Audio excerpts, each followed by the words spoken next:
If you're a golf fan or a sport fan in general like me, you've been probably watching the LIV Golf series quite interestingly.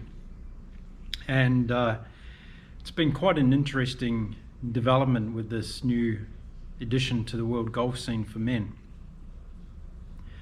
A lot of people are giving Greg Norman a hard time because he's the CEO and the scapegoat for the Saudi-based organisation, but I think we've got to look a little bit deeper than that to find out really what's going on. They played their latest event in Bedminster in the US over the weekend, and Henrik Stenson won the tournament. I found that quite ironic after he was the latest one to defect from the PGA Tour. And Stenson ending up winning $3.4 million, I think it was, for his weekend's work. Not a bad payday, is it? And many people out there watching this video will be saying that, well, that's all that LIV Golf is all about. But I think we've got to look at it from the business point of view and also from the golf industry point of view to get the real story. I'm old enough to remember the days of the World Series cricket starting in Australia and Kerry Packer's mob.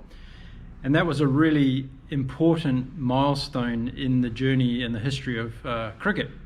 And as we know it, many years later now, we've got a whole new cricket industry built around what was started way back then in the World Series days.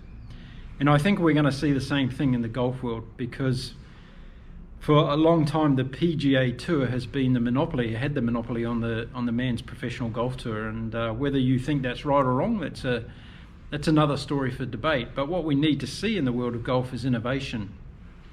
And just like we saw in the World Series cricket campaign, we saw this innovation come to the game, and it was good for the game.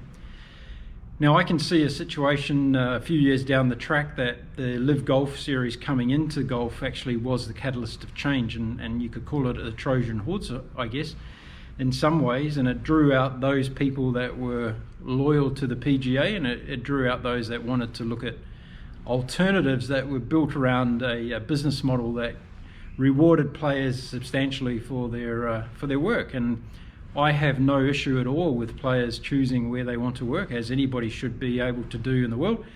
You choose who your employer is, and you go and you do a fair day's work for that person, and you get paid accordingly what they're prepared to pay for your services. And that's exactly what's happening with the LIV Golf series.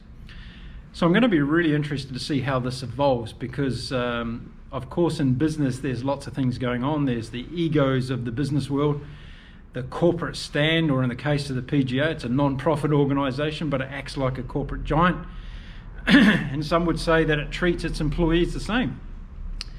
So we might see a coming together at some stage of LIV Golf and the PGA Tour around a conversation. I'm not saying we're going to see them joining forces as a tour. I think that may be a little bit too far-fetched to be seen at this stage. But what we might see is a conversation take place, a dialogue commence, and then we might start to see the fractions of the new world golf order start to take shape. Because I think this is going to be many years in the making, as it was when the World Cricket Series started.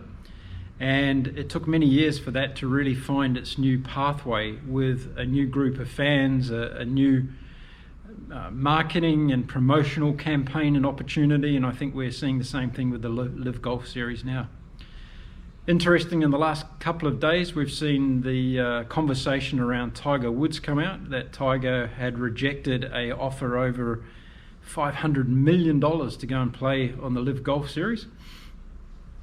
And this was pretty, I guess, a unique amount of money to be offered to play in a series. But I think there was probably no chance that Tiger was going to go and play in the LIV Golf series. I think it's fair to say that Tiger only lives for one purpose as far as playing golf at the moment, and that is to win another major if he can, and trying to get his body back into the shape where he can actually add to his list of 15 majors.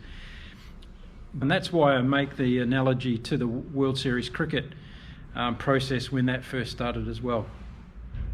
Do I think LIV Golf is good for the game of golf? Yes, I do. I think golf needed a disruptor.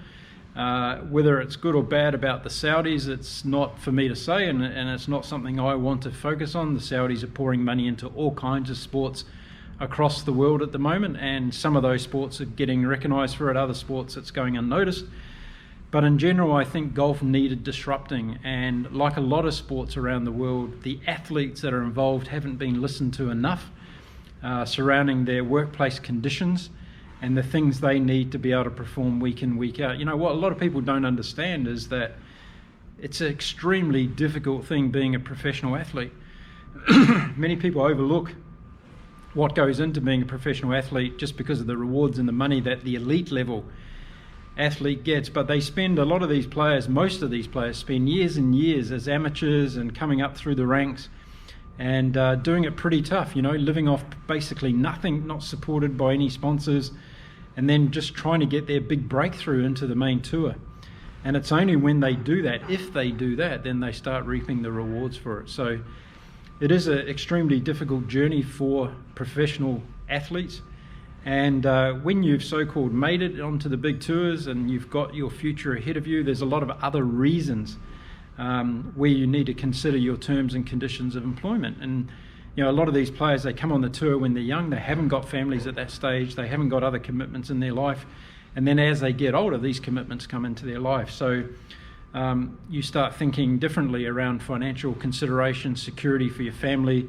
You don't want to travel as much as you used to, so there needs to be another dimension brought into the sport so that these players can keep playing the game that they love to do around the conditions that they are more suited to. So I think that's what we're starting to see within the golf world at the moment. We're starting to see this disruption that LIV Golf is bringing. Is it the end game of the story? No, I don't think it is. I think what we're going to see is we're going to see a new model for men's professional golf come out of this in a few years' time. And after all these warring parties, these egos finally realise that they have to come together for the sake of golf, then I think we're going to start to see something more in tune with what the future of men's professional golf is going to look like. So there we go. That's my view on the LIV Golf series as it stands today. The next event is of the weekend of September 2nd through 3rd up in Boston. Should be another good weekend. It's interesting to see the LIV Golf series numbers growing on social media, on their YouTube live streams.